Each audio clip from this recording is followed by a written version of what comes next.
Okay, we're rolling. All right, this is an interview at Fort Hamilton Senior Center, Brooklyn, New York. It is the 12th of January, 2005, 1:50 p.m. Interviewers are Wayne Clark and Mike Russert. What is your full name, date of birth, and place of birth, please? My name is George Sarunich. What's your next one? Date of birth. 1121. That's New Year's Day, Yes. January 1st, 1921. Where were you born? In Brooklyn, New York. Okay. What was your education prior to entering service? I graduated high school. Okay. Do you remember where you were and your reaction when you heard about Pearl Harbor? No, I don't. You don't? I don't remember anything about that. Okay. Did you work prior to entering service? Yes, I did. Where? I worked for Bush Terminal Buildings and Company in Brooklyn, New York.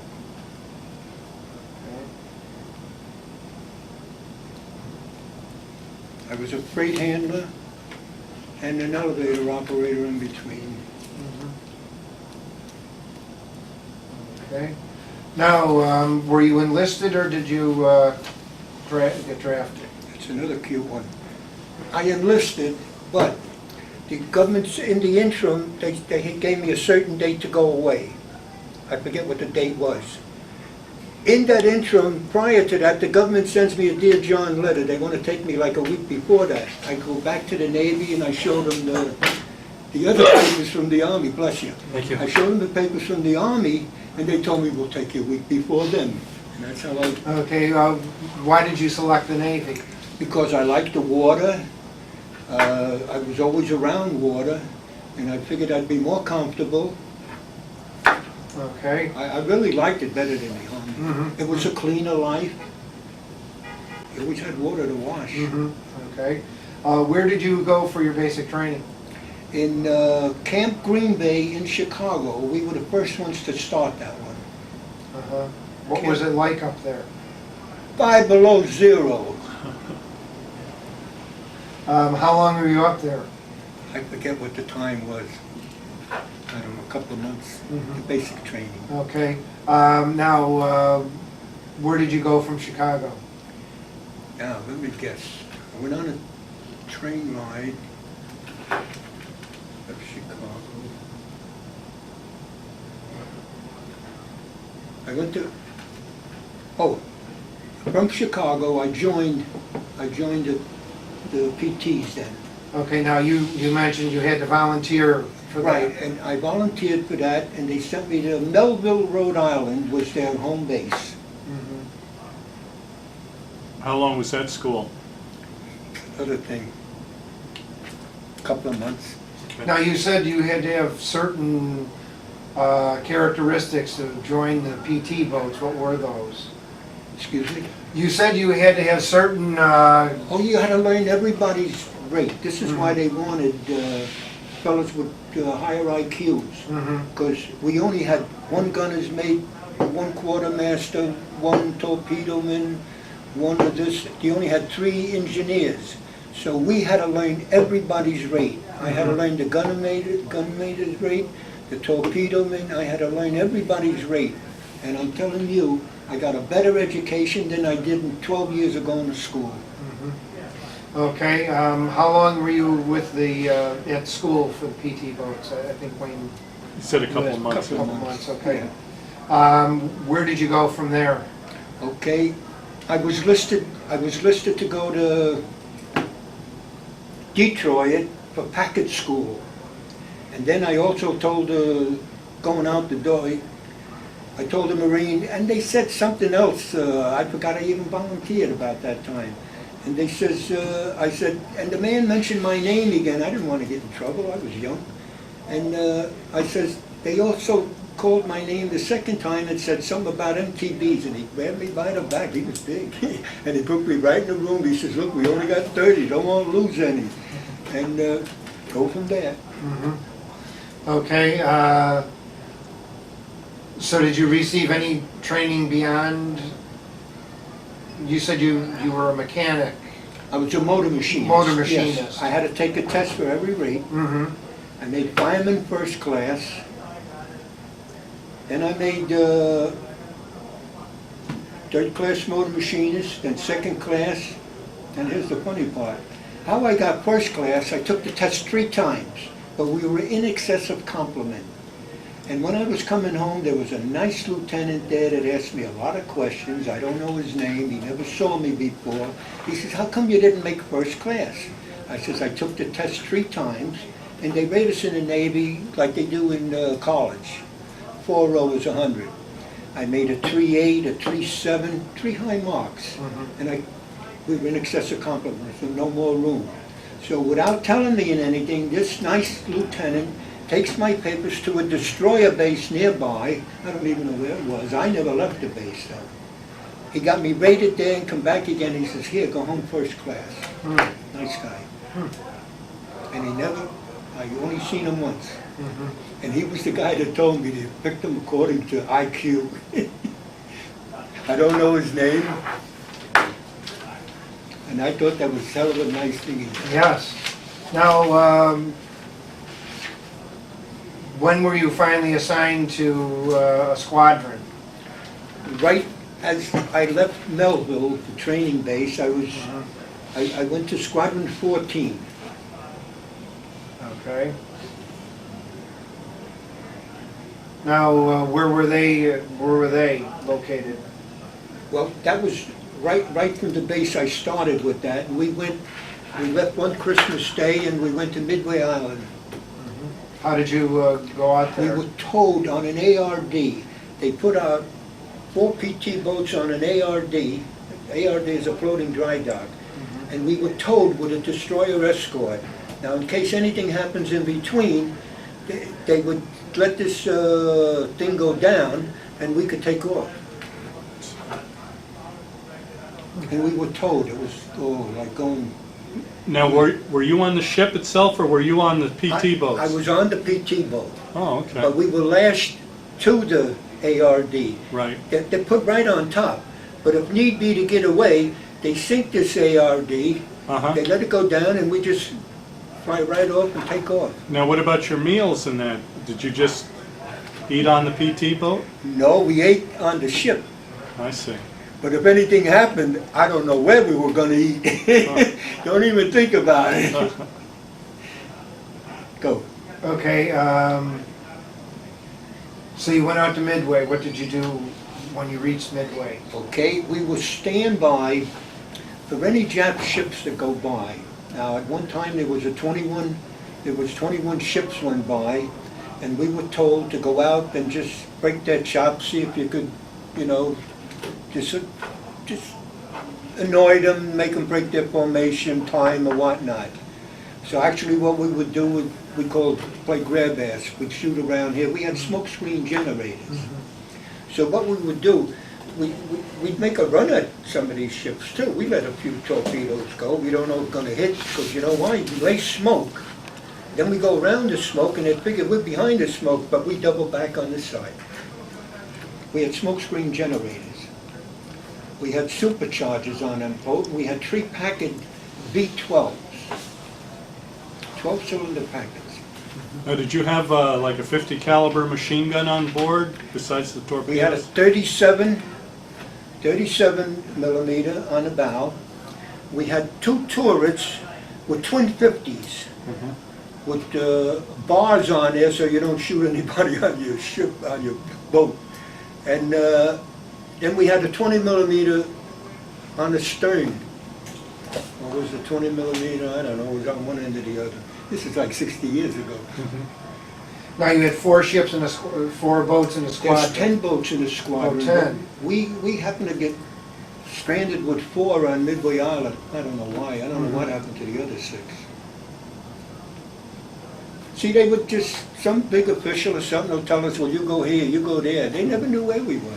How many in a crew?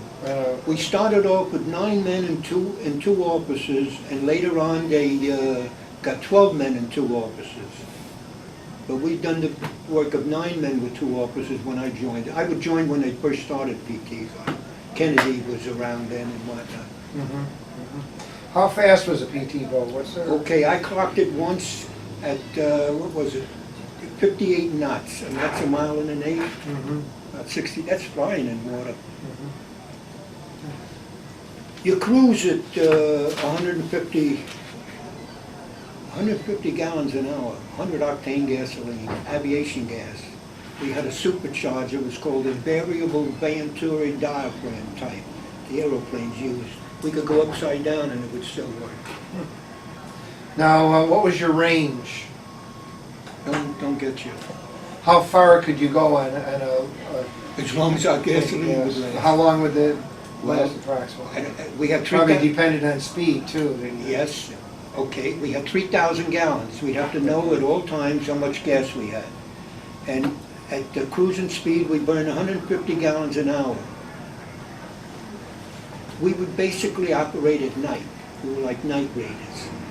We'd take a civilian from the base of, let's say in anything, in Luzon, Mandura, whatnot. We would take a guy from the island on the boat at night, and he'd tell us where to shoot. We didn't know what the hell we were shooting at. It was just green trees or whatnot, but he would say, throw some shots here. And we'd get back a little action, not much though. Okay, now, when you were out at Midway, then that's the first combat you actually had? Yes. Right. When was that? What were the dates, do you remember? Okay. What were your feelings? Were you ever fired back at, or? Oh, you're scared. Mhm.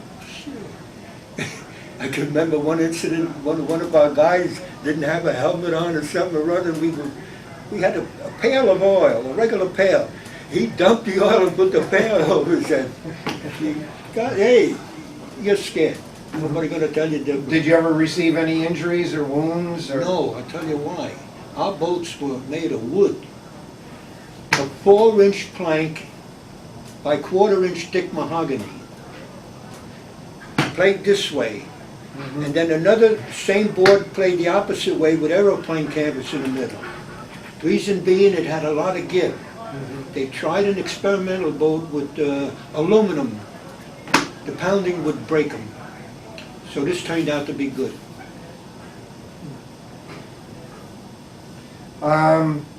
Did you ever have any illnesses while you were out in the Pacific? Yeah, I got circumcised. It's true. Now, see, on our boats, there weren't many wounded. Uh-huh. Either you come home or you were left there. You never caught any tropical diseases or anything? Yes, I had some kind of a fungus right around my crotch. It was basically from hygienic reasons. Uh-huh. Midway Island, I don't know if you know, has no fresh water. You know how I took a shower? The Twin 50s had a big canvas cover. I'd make a big pocket and pray it rained, and that was my shower. What was daily life like? I don't know.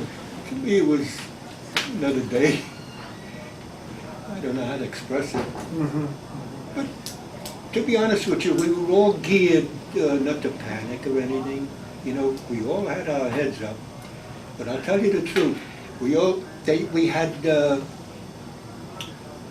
medicine chest that had 190% proof alcohol. That alcohol was basically to feed the gyro. The gyro would lead these torpedoes. All we do is launch them, drop them over, and it has a gyro in it. That gyro would pick up and go where we had set it for. And that had 190% proof alcohol. And let me tell you something, I tried. You cannot drink it alone. And it tastes best with Welch's grape juice. With water is lousy. And you know what? We would have a bottle, and the skipper would say, you guys been drinking something? And we go, we didn't know. We wouldn't tell him. Why should he be responsible for us? We were all educated guys. And we'd say, hell no, you want a drink? God forbid if we ever said yes. Did you stay with the whole crew the entire time? Yes. What was your crew like? We changed an officer. We came into a dock one day and he got excited. Now, to show you, he has an Annunciator up top side. We have 3 engines down there, and we have a bar for each. Now, in order to dock properly, sometimes you have to throw the starboard engine in reverse, the port engines in reverse or something, and he has to junkie it around. Now, this guy was from Oklahoma, this officer, and he got excited all the hell. He damaged the boat. As he was coming in, I could hear him yell out, "Whoa!" He got excited, because he has to tell us what to do. We watch the Annunciator, and if he wants the starboard engine in reverse, we pull this one back. And we have to go with 3 bars. Now, they had 3 different types of PT boats. They had an Elko, a Higgins, an Elko, a Higgins, and a Huckins.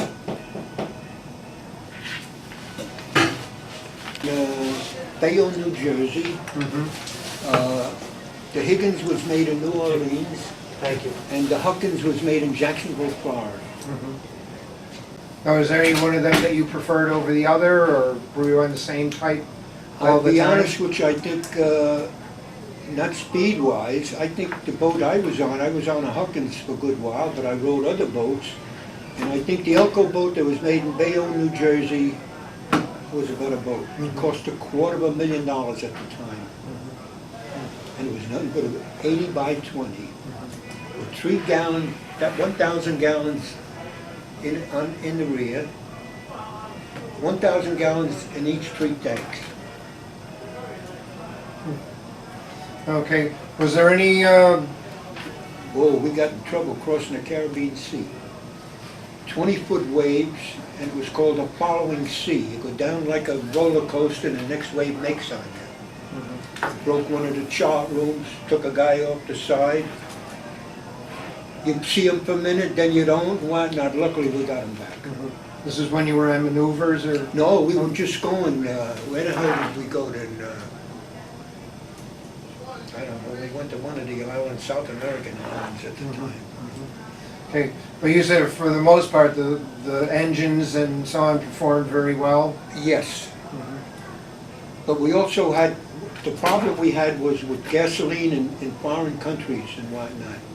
Because their hoses were very old, and the rubber inside would get in with the gasoline. It pulverizes in there. And in order, it would stop the engine if it didn't get the gas. But we had what was called a wobble pump. That if we saw that engine dying out, we could keep pumping and it'd be forcing the gasoline in there. Okay. What were your officers like? O'Leary was a prince.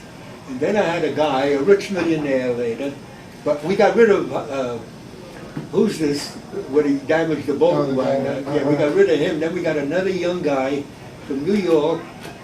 I don't know if you ever, no, you're too young to remember. These big rolls of copper, Dodge, Phillips Dodge. You don't remember any of the big copper rolls they sunk under the ground and whatnot. No. All right, his father owned it, and he could handle a boat, I'm telling you, but he was pain in the ass. Now, he would borrow tools from us, and we're responsible. We can actually go to jail for missing tools. And we tell him, please bring them back, you know, we need them. He didn't care what we What did he got. do with them? Huh? He didn't give a shit. He was a rich kid. Uh-huh. But he could really handle a boat, though. How about the crew members? You had to get along like 9 brothers. If you had an argument or something with one guy had to go. They would decide who would go. My boat, we got along like 9 brothers. We never had anybody to go, except we lost, what the hell was his name? He was in Oklahoma, Yogi. Now, did you keep in touch with those guys after the war? I had a buddy. I was a big gambler. I had a buddy. He was like my bodyguard. He puts out his hand like this, and I put underneath there. And I was fighting at the time, too. I weighed 132 pounds. We go to different islands. We fight smokers and whatnot. So his mother used to write for me to take care of him. I says, you big... Oh, his name was Dwayne Renninger. I come from New York, Dwayne. So I nicknamed him Duke. And I taught him how to punch a bag.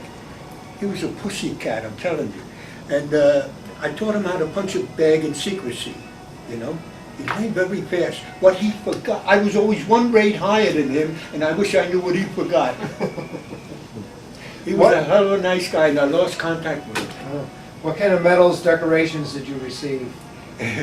Yeah, okay. I got a couple of, they didn't even know where the hell I was to give me any medals to start with. And campaign ribbons I got, I don't know how many of them. But they never knew where we were, what we'd done. I can show you my back of my discharge if you want to see it. Well, It ends with Harvard. what do you think was one of the most funny experiences while you were in the service? Funniest. I think when Duke told me, when Duke's mother told me to keep an eye on him. Oh, he was huge, but he was a pussycat. And you know what? He learned fast. Nobody would mess with me. And I was saying, hope he went to town one day. He didn't drink. So we were in Panama.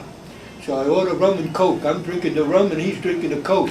He took me back like a suitcase. But you know what? When we left the boat, he drank more than I did. I was a bad kid.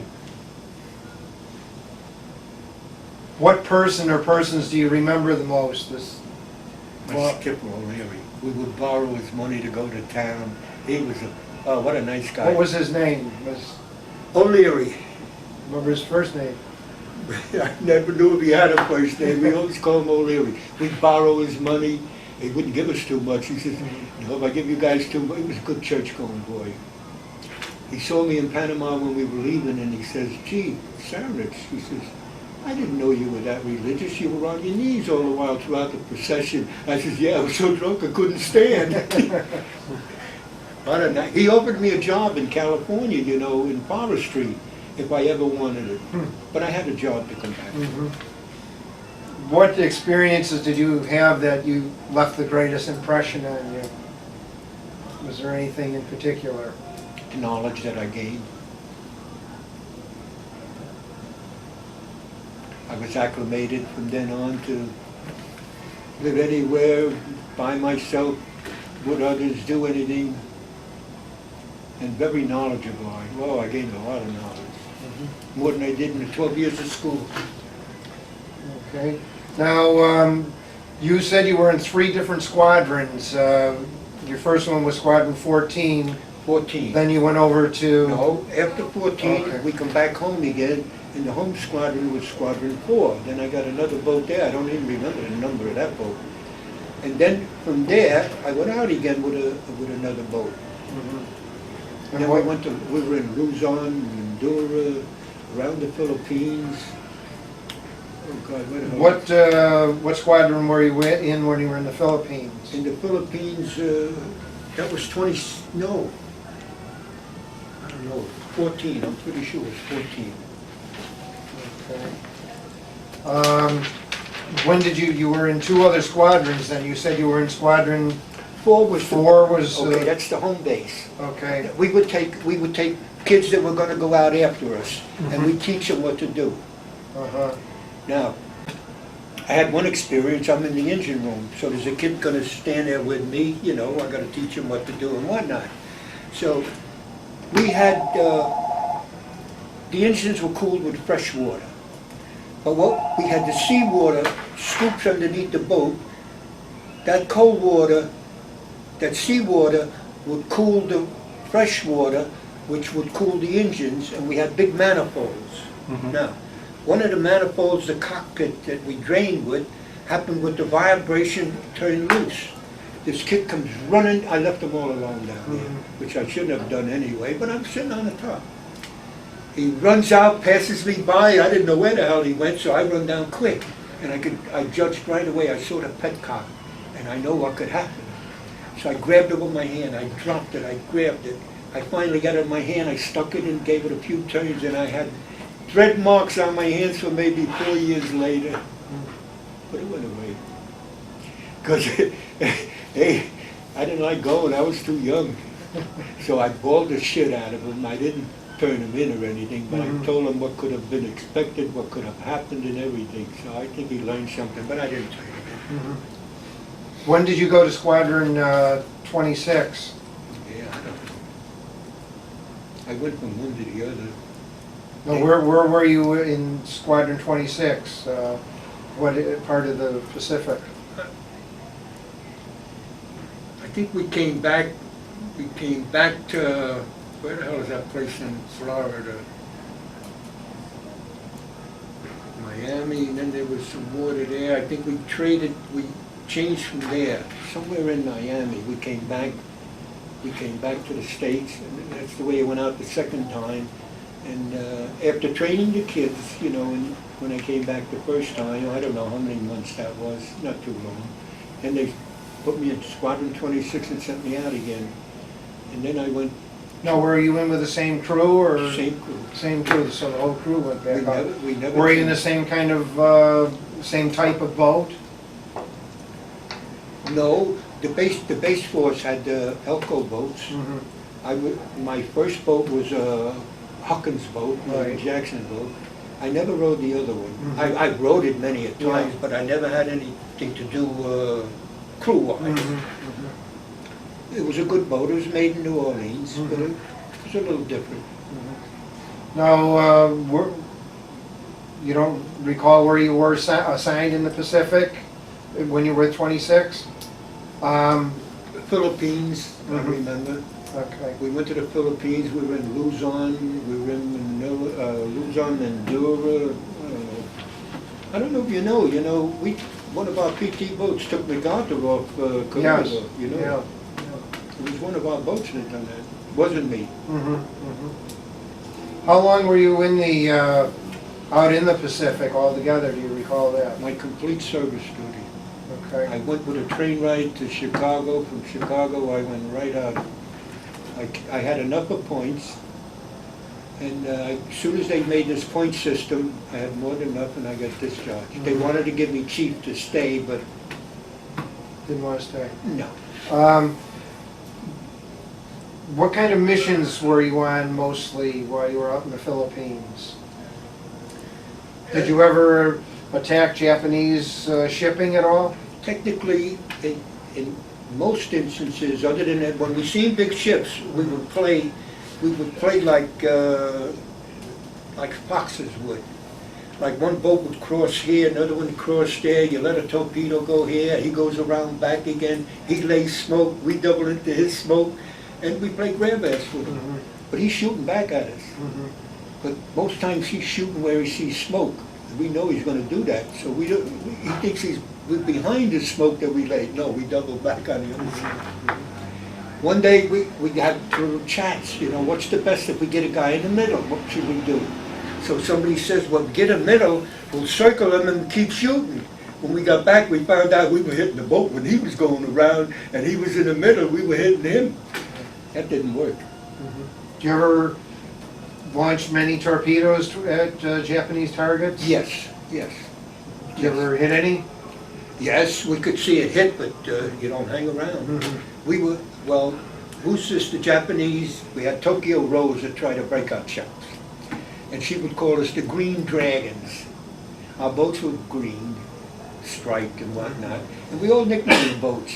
And the fact that I was a big gambler, they named the boat Little Joe with 2 dice. O'Leary liked me.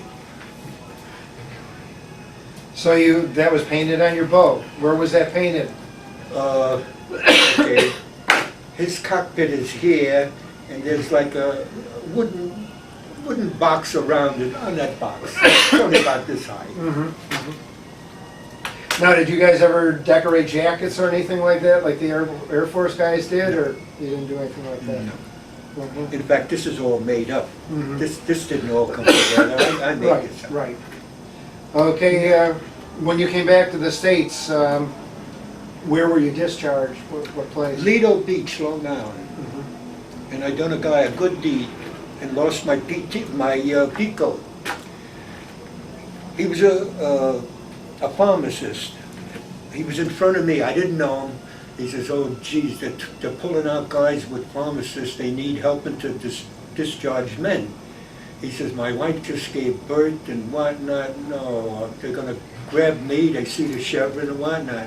I threw him my beat coat, and I said, here, cover it up, they won't see it, you may go by. I never saw him with my beat coat, but I didn't care. Okay. After you were discharged, did you ever use the GI Bill? Yes, I bought my house with the GI Bill. How But about? they waited, it was 4% at the time.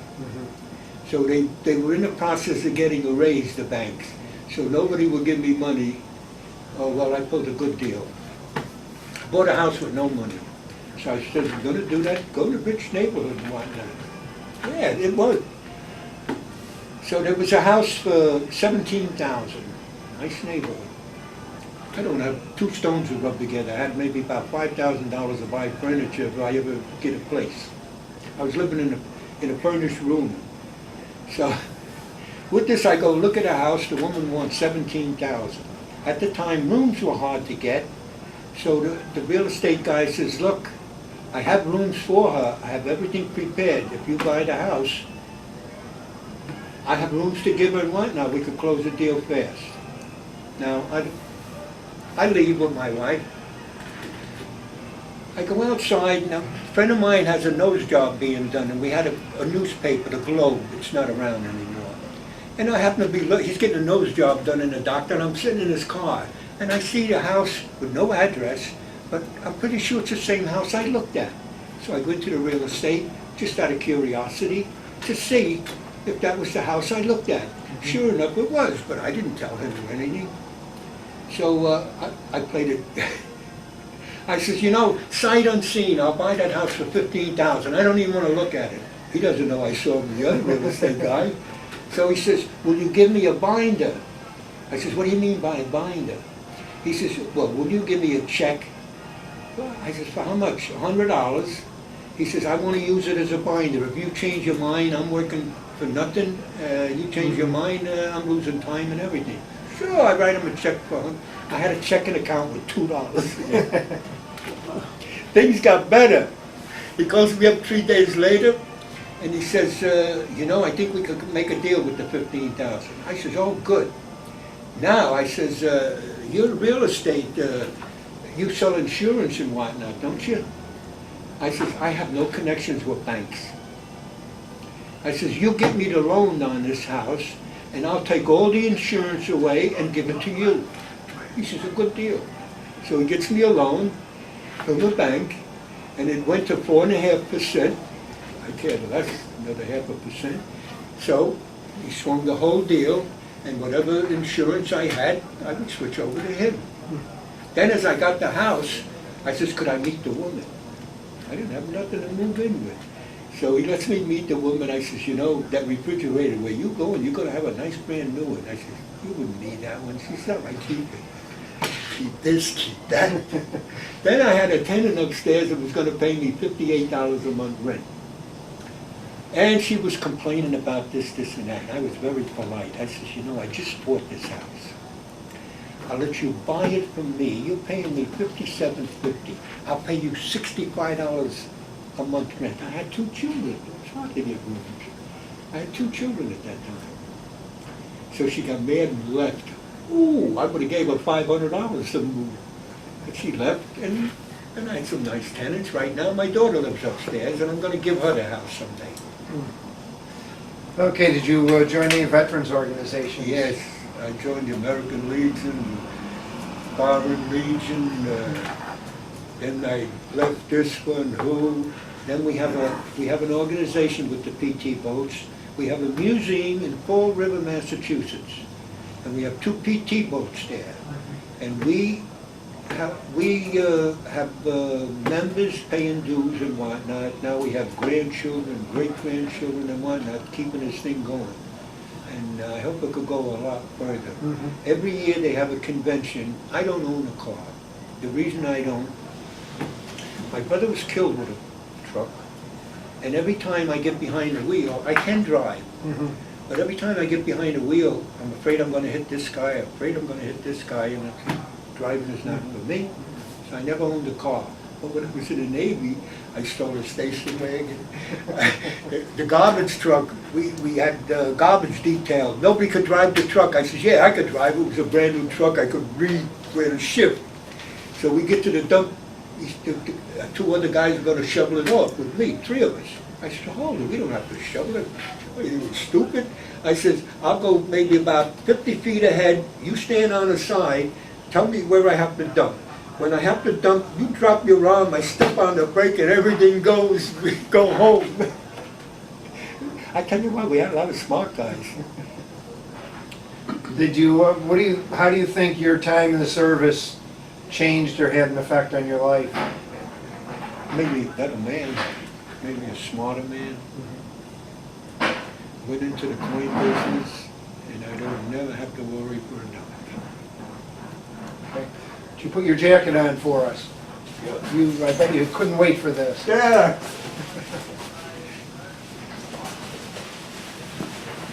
I'm very proud of this. Okay, do you want to point out the patches on your jacket? And Yeah. By the way, my friend gave me this stuff. He's a hell of a nice guy.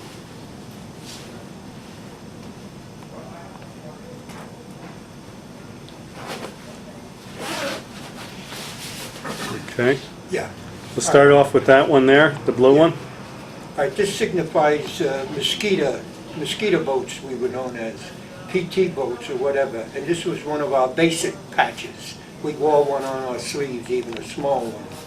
Okay, This is the home base squadron, Squadron 4.